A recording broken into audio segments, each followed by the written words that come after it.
Problem 2.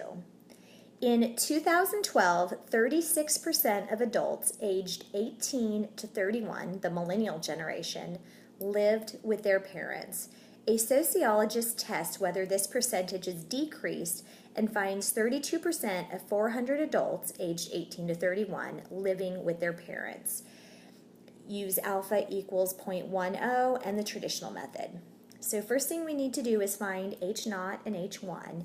Now normally there's the phrase test the claim that, and the word claim does not show up anywhere in this paragraph, if you want to call it 2 sentences a paragraph, but it does say a sociologist tests. So this is what she's challenging, and she tests whether the percentage, so we're dealing with P, has decreased, so we'll be using less than.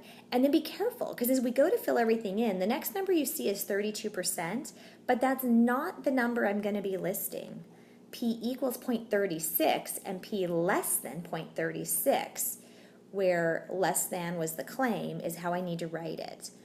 The reason is, when it starts off, this is the fact that's being challenged, the 2012 value. The 32 is what she calculates. She's not challenging that number, or he, I don't know the gender of our sociologist. Next, we want to find a test statistic, and for that we'll use Z equals P hat minus P divided by the square root of the quantity P times Q divided by N. Remember, if I'm using a proportion hypothesis test, I have this particular test statistic to use.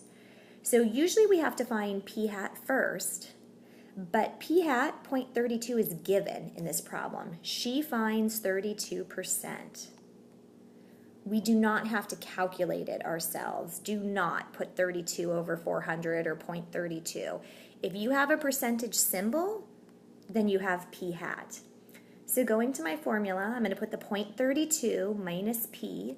Remember, for P, you can always look over at H1, which tells us in this case P is 0.36, so minus 0.36, divided by the square root of that exact same P, so 36, times Q.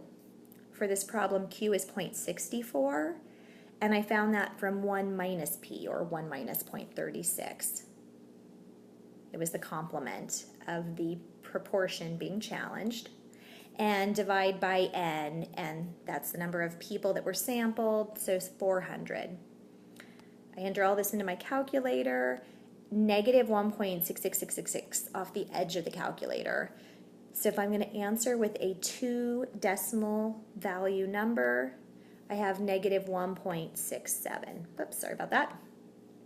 So next thing we need to do is find the critical value.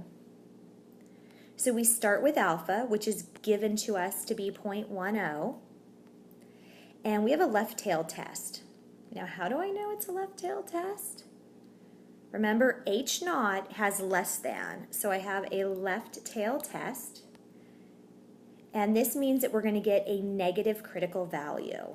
So if we're left of center, and the center of our bell-shaped curve is 0, then we must be on the negative side, so we'll have a negative critical value.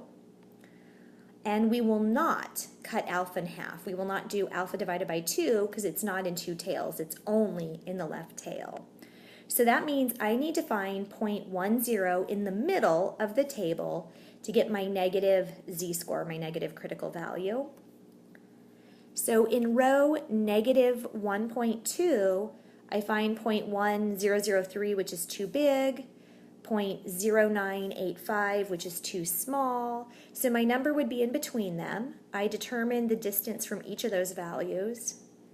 And since 0.003 away from 0.10 is closer, then I'm going to use the critical value of negative 1.2.